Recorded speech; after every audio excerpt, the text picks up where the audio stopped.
we are going to be going over Google Drive. Google Drive is a great resource available to us, and it's available through the Gmail platform, or bmail as we commonly know it.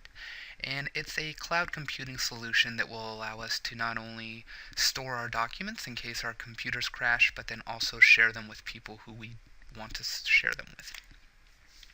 So we access Google Drive through opening it up in this little panel right here. It's called the Apps section.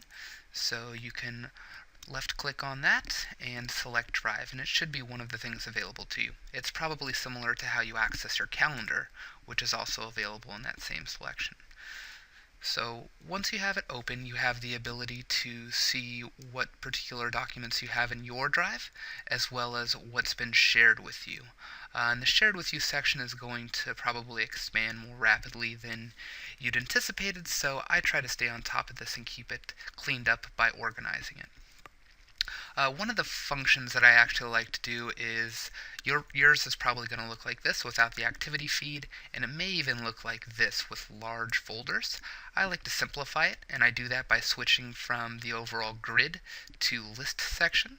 So I click to list. This shows me the last time it was modified, who the owner of the overall folder or file is, and that I find to be particularly helpful. Taking it a step further, I actually like to see what sort of activity has taken place. So I click on this for details and activity, and this gives you the ability to figure out when files were modified, what's been changed or deleted, and it allows you to see what the most updated files are within your drive. So that I find extremely helpful, and it's something that I would really encourage you to do. So let's take a look at what's available to us. We can upload files, and we do that by clicking this little up arrow here. This allows you to upload entire folders as well as files. So you would do that just by clicking, let's say we want to upload a file. You can click that. And you can upload really anything you'd like from your documents section. This is something that I find to be very helpful. So if you wanted to upload a folder, it's the same approach. Now let's say you want to create something. They have the ability to not only create a folder here in Google Drive, but you can create documents, presentations, which would be like PowerPoint, spreadsheets, drawings for those who are looking to get a little bit more creative, as well as forms. So you can use this for surveys and various things along that line. So let's say we want to create a spreadsheet today. We're going to open this up. This is a Google spreadsheet, so it's not going to be in Excel yet, but we have the ability to convert it. I always try to put a title on it. Let's put this as sample spreadsheet. Okay, and let's just say we want this to be column 1, and this is going to be column 2, column 3, column 4, column 5. This works exactly like Excel, so you should have the same hotkeys that you have available to you. And there we go.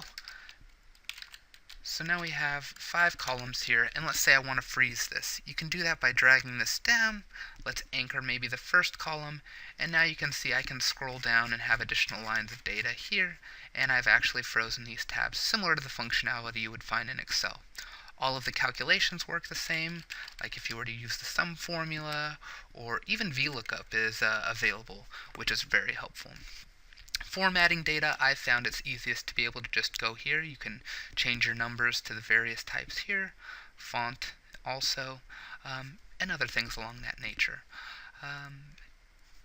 Beyond that, after we've created our spreadsheet, you can see that it'll appear in your drive. So it's appeared here, it's sample spreadsheet. I can drag that into a folder by simply moving it like this, or I can share it, and I can share it by doing this. I click on this. I have the ability to share it with any of my colleagues. So let's say I want to share it with a couple colleagues. I have the ability to do that, and I would be able to send them a notification. Now, if I don't want to send them a notification and put it in there, which would be a rare situation, but you could unclick this and it would just add it to their drive. If you want to add a message, then you could say, hey, this spreadsheet was created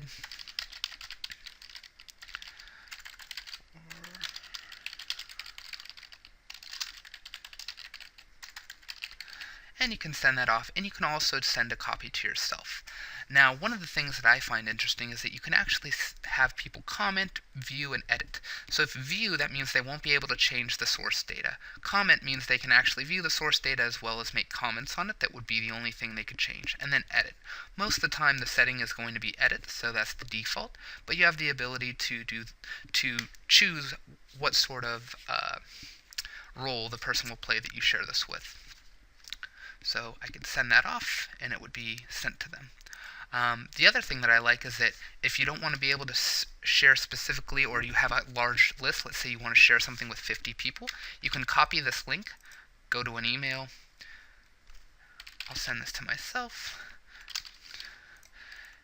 and you could put the link in there. So, hi, I am sharing this spreadsheet with you. And once you actually click send, it's going to ask if you, it's going to prompt you to be able to see whether you want to do that. So you can click here, access your overall spreadsheet, and there you have the ability to utilize that. So that's a really helpful tool, and I like to employ that as well. So this is just a brief overview of Drive. There will be further training that will come after this, but I just wanted to acquaint you with Drive, and hopefully you can see the overall usefulness of it, and I hope that you are able to leverage its power within your own department. Feel free to reach out to me if you have any questions. Thank you.